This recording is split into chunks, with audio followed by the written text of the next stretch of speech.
Morning, everybody. So this video appeared on my Facebook timeline today, and I'm actually in kind of a hurry, but I felt like I had to sit down and say something about this.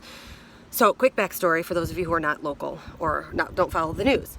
There was a shooting yesterday. A Toledo police officer shot a civilian and killed him.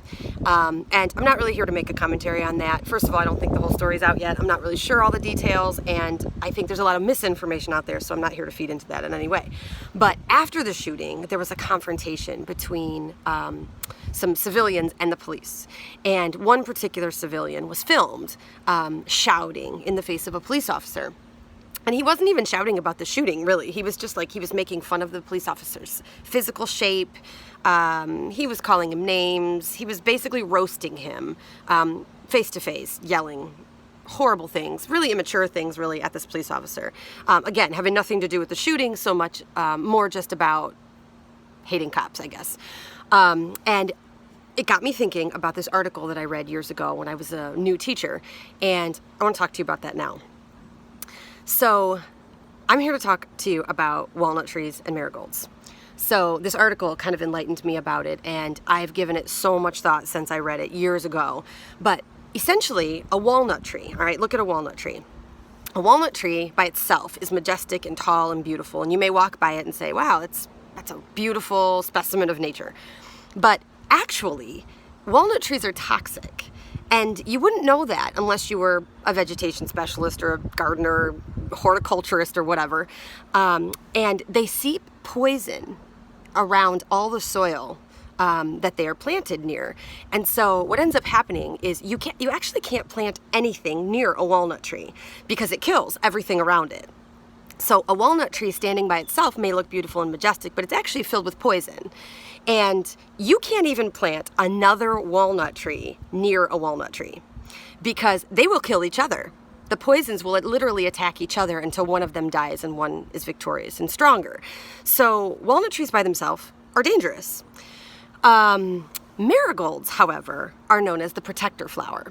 So vegetation specialist farmers will plant marigolds near crops because marigolds actually seep the opposite of a poison. They keep pests out of the gardens and away from food, and they also protect the things around them to be stronger. So everything that's planted near a marigold gets stronger, more powerful, it grows bigger, it grows faster. And so marigolds are really hotly desired plants for people who are trying to grow other things.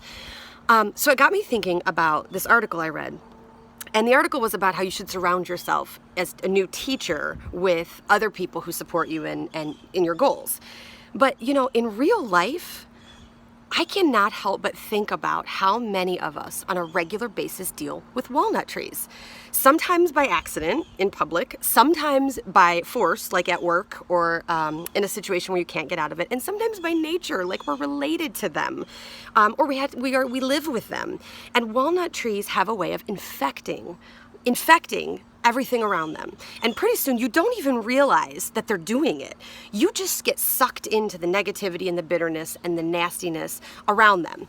And marigolds are the people who make us feel super good. And we like hanging around them, and we feel stronger and more powerful, and we learn from them. And I think that we all need to find our marigolds, and the idea is to surround yourself with as many marigolds as you can. You can't always prevent that you have to be around a walnut tree. You can't, because walnut trees exist. But what you can do is recognize a walnut tree for what it is. And it's somebody who is either deeply unhappy with themselves or completely confused about their mission and purpose in life, or simply just hurting. And I'm not at all suggesting you abandon those people. Those people need us. They need us more than ever. But you also have to be responsible about limiting your interaction with them. Because if you don't, that poison seeps into us, and it becomes a part of us, and it becomes who we are. And so the same thing can happen if you surround yourself with marigolds, because they're so positive and uplifting that even when you're upset or you're having a hard time, a marigold makes you feel stronger, more powerful, better. So as I was watching that video of this young man who was screaming just hurtful things in the face of a stranger, somebody he doesn't even know, I wasn't actually watching him because I was able to recognize him as a walnut tree right off the bat. He's unhappy, he's angry, maybe perhaps justifiably so, but I don't believe you're ever justified in making someone feel awful that you don't even know. So I saw him right away as a walnut tree. But what I was most interested in was there were 5 to 7 people around him, laughing and clapping. And I wondered how many of them realized that they're being poisoned by a walnut tree. And I don't think people often know it. I don't think that you, unless you make a conscious effort to be aware of it, you get sucked into it. And then all of a sudden there you are standing with another walnut tree and you are as infected and poisonous as he or she is. My heart goes out to all the people in that video because I just feel like the officer who didn't deserve that kind of treatment, the attacker, I guess you could call him, the verbal assailant, because I feel like he's dealing with some things in his own life that obviously need to be handled. But mostly for those people around him, I pray that they find the strength to stop surrounding themselves with walnut trees. Be a marigold. Find other marigolds. If there's one thing I hope you take from this video, and I'm sorry it went longer than I wanted it to, but I really felt compelled to do this, even though I'm in a hurry. Please find that group.